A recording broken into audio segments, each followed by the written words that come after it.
Hello students, welcome to Pioneer Institute of Life Science. आज हम अपने टॉपिक में देखने वाले हैं मिसमैच रिपेयर सिस्टम।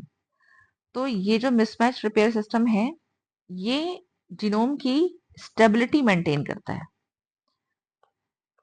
जीनोम की स्टेबिलिटी मेंटेन करने का मतलब क्या है कि अगर जब डीएनए का रेप्लिकेशन हो रहा है, जैसे यहाँ डीएनए का रेप्लिकेशन अगर होता है, तो डीएनए के रेप्लिकेशन के समय जब डीएनए पॉलीमरेज, ये अगर आपका डीएनए पॉलीमरेज है और डीएनए पॉलीमरेज ये नए न्यूक्लियोटाइड्स को जब ये ऐड करता है, तो डीएनए पॉलीमरेज के पास भी एरर कॉज करने की एबिलिटी होती है कि हाँ, वो एरर कॉज कर सकता है ना। मतलब एरर कॉज करने का मतलब ये है कि अगर हमारे टेम्पलेट स्ट्रैंड में अगर यहाँ पर एडेनिन है, तो वहां वो थाइमीन की जगह पे हो सकता है कि कभी कभी वो ग्वानाइन जोड़ दे। तो इसे ही हम मिसमैच कहते हैं। तो मिसमैचिंग जो होती है, वो हम ये कहते हैं कि वो डीएनए रेप्लिकेशन के दौरान हो रही है।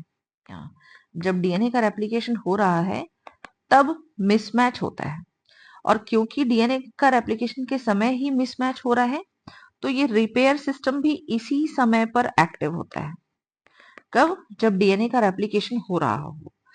तो हम ये कहते हैं कि डीएनए के रेप्लिकेशन के समय ही ये जो मिसमैच रिपेयर सिस्टम है ये एक्टिव होगा और रिपेयर हो जाएगा यहाँ पे। तो ये होता कैसे है, उसके लिए सबसे पहले ये देखते हैं कि प्रोकैरियोट्स और यूकैरियोट्स में किस तरीके से है। क्योंकि मिसमैच रिपेयर सिस्टम जो है वो प्रोकैरियोटिक में अलग जीन सिस्टम की वजह से होता है और यूकैरियोटिक में भी अलग जीन के प्रेजेंस की वजह से होता है। यहाँ पे दो डिफरेंट जीन्स होते हैं, दोनों ही जीन जो है वो डिफरेंट होते हैं।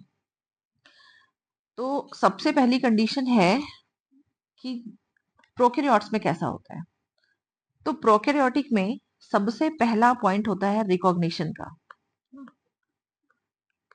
फर्स्ट पॉइंट है रिकॉग्निशन का कि मिसमैच जो है वो रिकॉग्नाइज कैसे होता है यहाँ। तो रिकॉग्निशन में एक मेन इंपॉर्टेंट पॉइंट है कि रिकॉग्निशन जो है वो उसका आधार क्या है। तो रिकॉग्निशन का जो आधार है वो है मिथाइलेशन। यहाँ फर्स्ट इसका जो बेस है वो है आपका मिथाइलेशन। मिथाइलेशन का मतलब प्रोकैरियोटिक सेल में ये होता है कि बैक्टीरिया में के डीएनए में, यहाँ पर ये बैक्टीरिया के डीएनए में हर 250 बेसिस के बाद ना, हर 250 बेस पेयर के बाद, जैसे ये हमारा डीएनए है, तो ये डीएनए ये बैक्टीरियल का डीएनए है।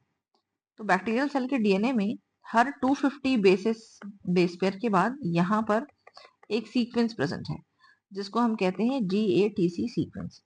ये जीएटीसी सीक्वेंस दोनों स्ट्रैंड पे ये प्रेजेंट होता है ना। तो बैक्टीरिया का जब डीएनए दोनों स्ट्रैंड जो है वो इस तरीके से प्रेजेंट है, तो हम इसको बोल देते हैं कि ये जो डीएनए है वो फुल्ली मिथाइलेटेड है, कंप्लीटली मिथाइलेटेड है पूरी तरीके से यहाँ। लेकिन जब रेप्लिकेशन हो रहा है, जैसा कि आप इस वाले डायग्राम में देख सकते हैं, है ना।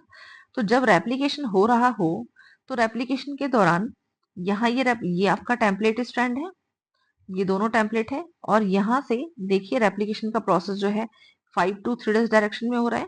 5 to 3 डायरेक्शन में यहाँ से रेप्लिकेशन हो रहा है। तो रेप्लिकेशन के समय ऐसा है कि रेप्लिकेशन हो रहा है, तो जब रेप्लिकेशन हो रहा है तो ये वाला स्ट्रैंड तो मिथाइलेटेड है, पर ये स्ट्रैंड तो मिथाइलेटेड नहीं है। तो इस कंडीशन को हम कहते हैं हेमी मिथाइलेशन। Hemy methylation. तो ये हेमी मिथाइलेशन की कंडीशन कब बनती है? जब डीएनए में रेप्लिकेशन हो रहा हो।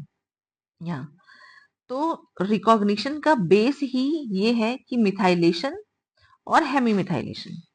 तो सबसे पहली बात कि देखिए यहाँ पर इस डायग्राम में देख सकते हैं कि पहला फर्स्ट पॉइंट ये कि ये जो हमारा रिकॉग्नाइज करने वाला एंजाइम है ना, या जो प्रोटीन जिसको हम कहते हैं, ये कौन है।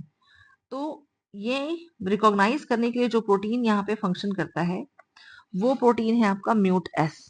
हाँ, म्यूट एस जब भी रिकॉग्नाइज करेगा, ये यही जो है उसका फंक्शन है कि ये देखिए स्कैनिंग करते हुए जाता है, और ये यहाँ पे ये जो मिसमैचिंग हुई है ये मिसमैच को रिकॉग्नाइज करता है।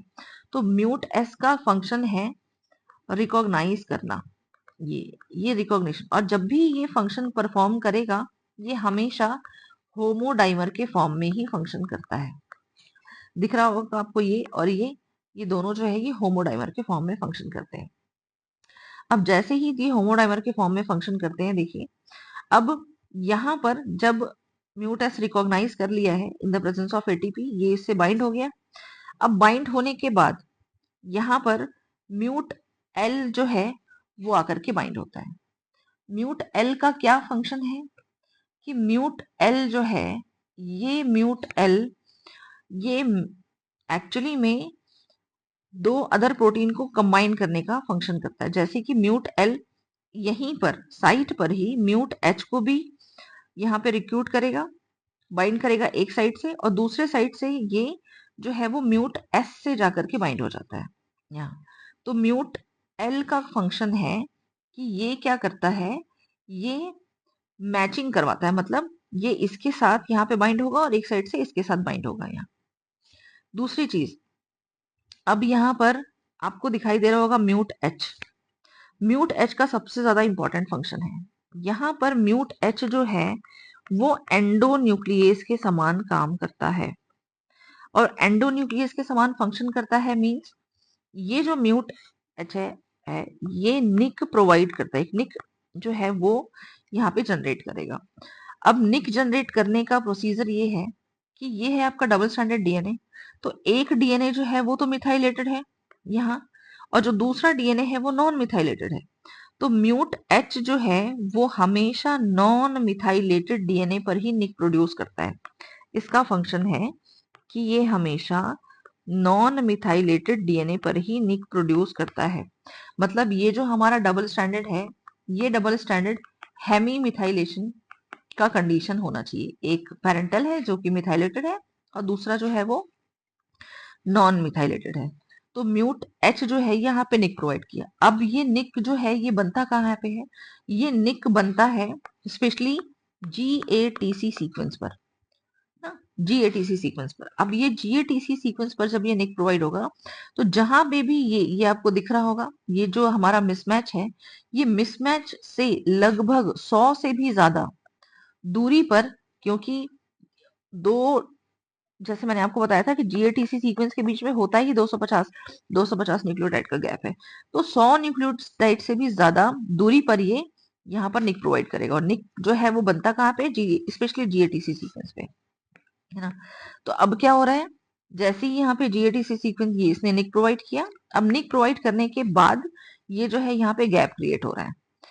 अब यहाँ एक और चीज आती है यहाँ, जिसको हम इस डायग्राम से समझते हैं। देखिए जैसे कि यहाँ पर ये मिसमैचिंग है, ये दिख रहा होगा आपको, है ना।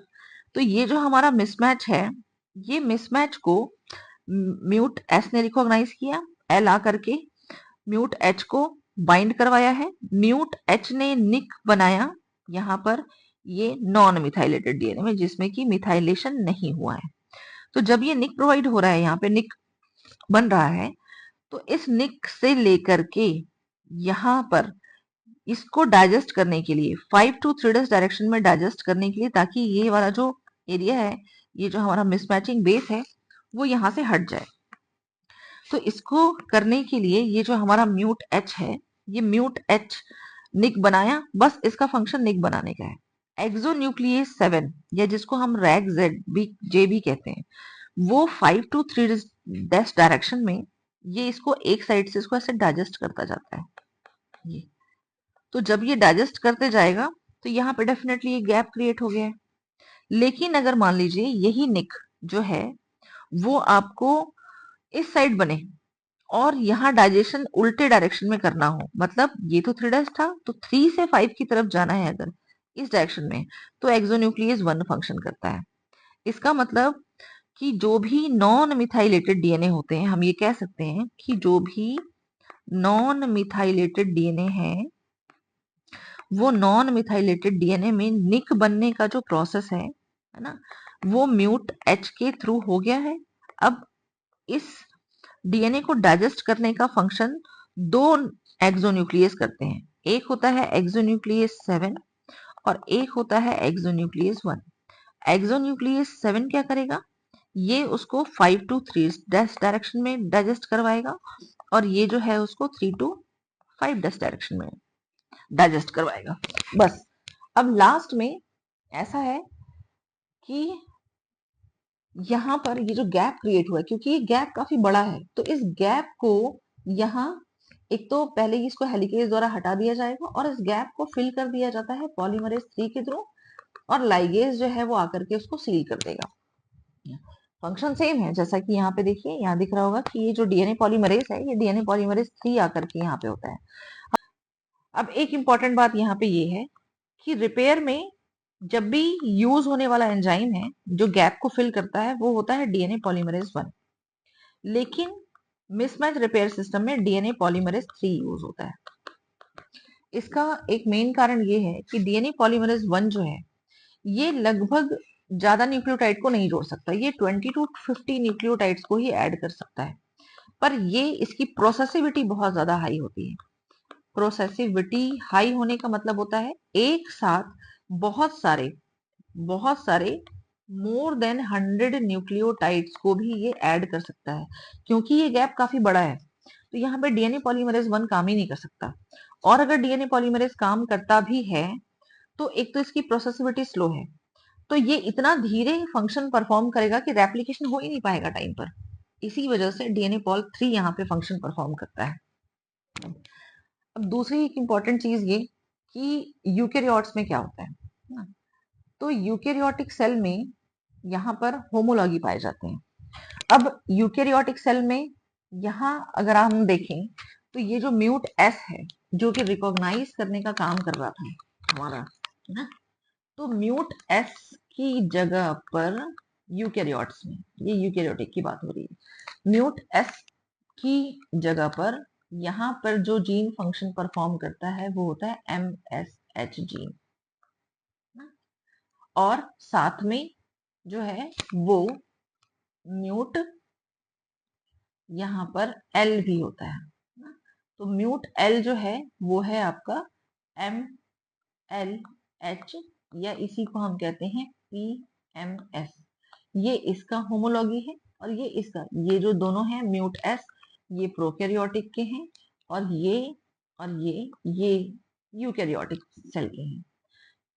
यूकैरियोट्स में म्यूट एच की जरूरत ही नहीं होती है, नॉट नीडेड। क्यों जरूरत नहीं होती है? क्योंकि म्यूट एच का फंक्शन है निक बनाना, है ना, और ये निक किस में बनाता है? जो नॉन मिथाइलेटेड डीएनए है। तो यूकैरियोट्स में मिथाइलेशन जैसा कोई कॉन्सेप्ट नहीं होता, रेप्लिकेशन के टाइम पर मिथाइलेशन या हेमिमिथाइलेशन जैसा कुछ नहीं होता, इसलिए म्यूट एच की जरूरत नहीं होती। तो निक बनाने का काम जो है वो म्यूट एल करता है। एक चीज और देख लेते हैं हम कि जब यूकैरियोट्स में, है ना, स्पेशली यूकैरियोट्स में जब भी मिसमैच रिपेयर सिस्टम में अगर कोई डिफेक्ट आता है यहाँ, तो उस डिफेक्ट से होने वाला जो सिंड्रोम है उसे हम कहते हैं लिंच सिंड्रोम। वो लिंच सिंड्रोम है, मतलब यहाँ पर MSH और MLH जीन अगर डिफेक्टिव है, स्पेशली जर्म लाइन सेल में, स्पेशली जर्म लाइन सेल में अगर ये दोनों जीन डिफेक्टिव होते हैं तो लिंच सिंड्रोम होता है। और ये लिंच सिंड्रोम कुछ और नहीं है, ये एक प्रकार का कैंसर का एक बोलना चाहिए कि कैंसर का ये फॉर्म है। और कौन से कैंसर का फॉर्म है? ये है आपका कोलोरेक्टल कैंसर। सिर्फ कोलोरेक्टल कैंसर नहीं, एंडोमेट्रियम का कैंसर भी है ये जो है वो एंडोमेट्रियम का भी कैंसर है, इसलिए इसको हम लोग लिंच सिंड्रोम कहते हैं। तो होप आपको ये वीडियो पसंद आया होगा। अगर किसी भी टाइप का अगर आपको डाउट लगता है मिसमैच रिपेयर सिस्टम में तो आप मुझे कमेंट करके पूछ सकते हैं।